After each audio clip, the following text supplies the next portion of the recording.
उठा लो अब बात तो रोते बनी ना रोई तो रोबे करे ई झोंझट के बिया कहिए न सही बात कहता नहीं अपना लोग जी बैठल बा एक आदमी के कह दे तो जे हमर मेहरारू कहले जे नाशा पानी खा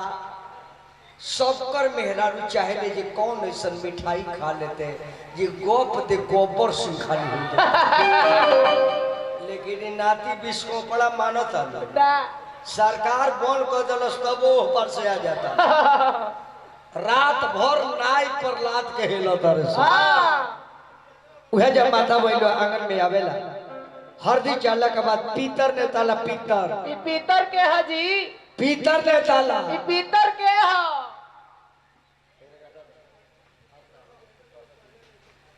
पीतर के हो जे तारा खानदान में आके भीतर चल गई तार माई बाप पितरे न हो जाए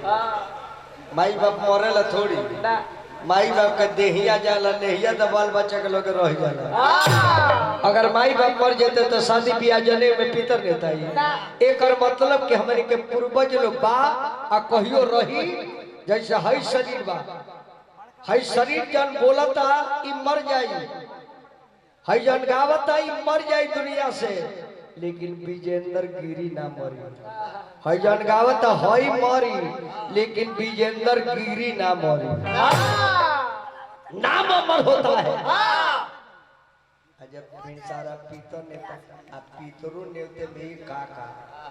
मेहरारू गीत गावे सब सुन ले बानी भिनसारा बोल जे सजावन में और मैं नौकी ना रहे सब बूढ़िए रहे सब कहे बूढ़िए ने अंदर से खानदान में के रहे अब वैसा पीतर नेवतेली सब भूलू रहे पीतर नेवता ए सारा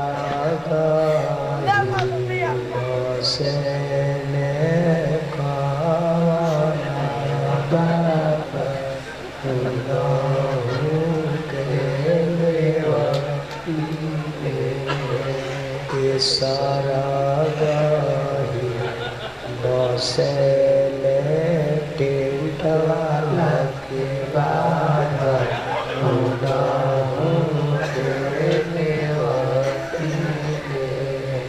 सारा गाही बसेले जनरेटर वाला के बाहर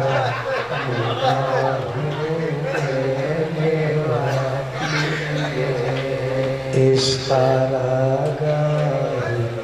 बसे में साउंड वाला के बाबा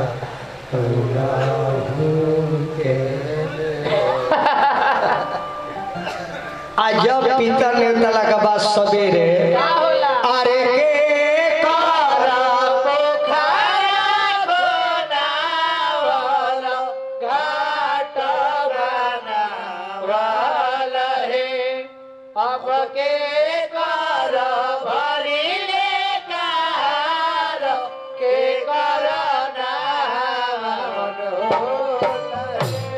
राजेश बाबा के पोखरा खोना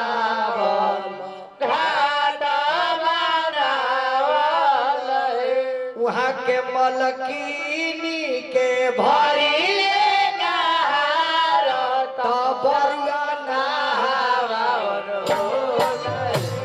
तैयारे माई बड़े बड़े भुलावा पर तू है अरे माई के सारा बबुआ भी तू है रे भाई अरे माई साठो जानी के बबुआ भेजा तू है रे माई अब से बोलिए माखन मिश्रा हिंदुस्तान में बहुत घूमनी लेकिन माखन के हुआ भेटाई अब बताइए हमारा माखन बाबू के शादी जहिया हुई आईकर औरत से माखन ले जाके कह जे का हो तो कहे जे यह फलाना हो नाम तो धरी ना कहे कि उहे नाम ऊपर हो ई का खाता रे त फलाना के खाता ई का हचीना तारू त इहे न फलाना नाम इनु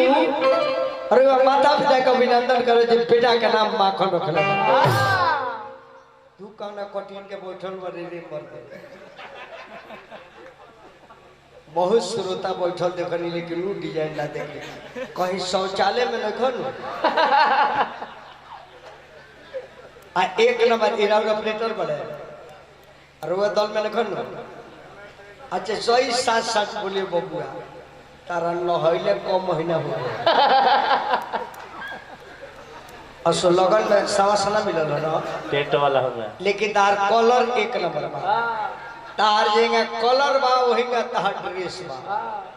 आ तोहरे एगो कलर बा जाना पर डायनो के मंत्र ना लोहे एने से मरिया मन तोर तले बैक में भागे लगे आ जाके उगरे के नुकसान के जब माटी कोड़ा जाला माटी कोड़ला के बाद दुल्हा का राई जवाई नहीं छाला और राई जवाई नहीं छाला के बाद दुल्हा चौका पर बैठे ले अब महतारी इमली घोटे बैठे ले कि बहिना जो हेली नहीं हारवा के बात तो भैया हमर डाइले तब भैया आइल बारे कुर्सी पर बैठल बारे पैसा बिनुता आइल बारे तब भैया बाबूजी के लुगाई धोवले बारे उहे लेके आइल बारे बहन चौका पर बैठेले और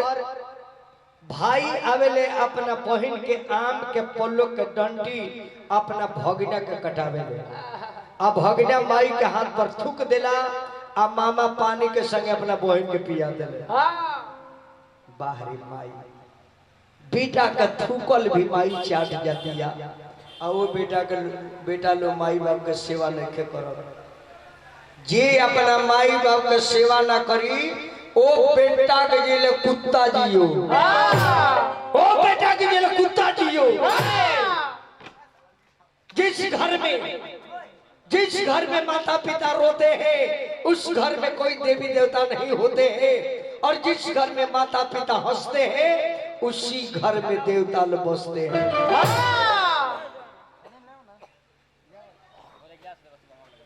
प्रमादनीय श्री नवीन पांडे जी एक बेदलमनी बाबा का हमको लगता है अब जान जाए कि ए बरा के जमाना देख ली चाचा आपन बाबूजी यदि कहतर जे बेटा एक गिलास पानी दो ना तो कहतर चुप रह तारा सले रहता नल के जोजन में तारा मुड़ी पर बैठा आपन बाप एक गिलास पानी मंगले तो डांट देले अब 5 लीटर में बॉयलर में लेके देवघर चल जाता है बोलबो बोलबो बोलबो बोलबो बोलबो बोलबो अब शंकर जी फेर में पड़ल ये हम जानत नहीं कि तू कितना दूध में के धोल बा जे तरह के पोसले बा पलले बा सेवा कइले बा ओकरा के एक गिलास पानी दा देला 5 लीटर लेके आ गइल बड़ा हां जे का ढारो तरह ओइया ढोर कले रहो ओही का